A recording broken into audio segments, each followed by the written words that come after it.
Welcome back to our series on fire department history. What we're going to be talking about right now is the history of the fire helmet.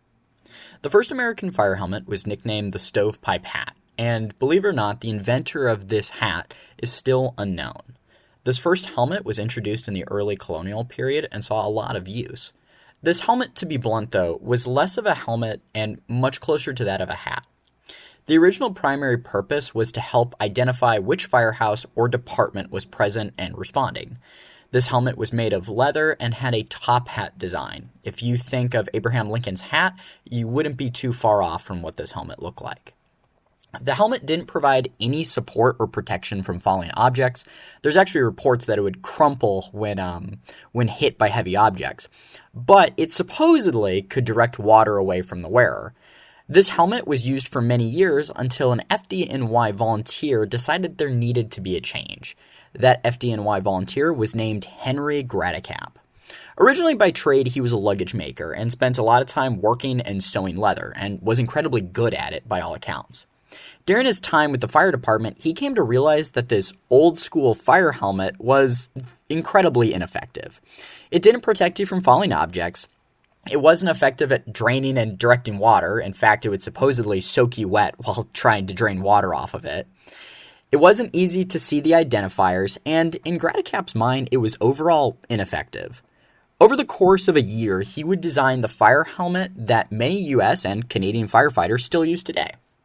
This fire helmet would consist of a long neck covering, originally called a beaver tail or a duck tail. The crown of the helmet would consist of several folds to reinforce the structure and integrity of the helmet. Gradicap actually discovered the more folds, or ribs, he put into the helmet, the stronger and more protective it became. Some helmet styles, in fact, actually consist of upwards of 16 to 20 ribs, as opposed to the original 8 ribs that we see on many classic fire helmets. The helmet also consisted of a pronounced final/front holder piece. Originally, it had a firefighter blowing a horn.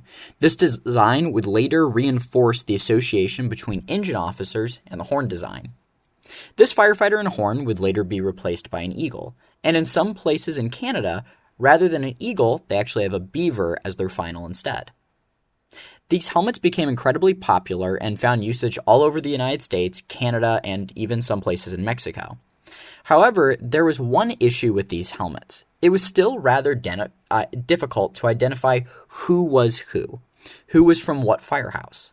The Carnes brothers decided they had a very simple solution to this: create shields. These shields would become the ones that many firefighters use now, and if you're a firefighter, very similar to the ones that you probably wear on your helmet. The Carnes brothers would later go on to design variants of these helmets that many people still use now and differ from the original New Yorker helmet.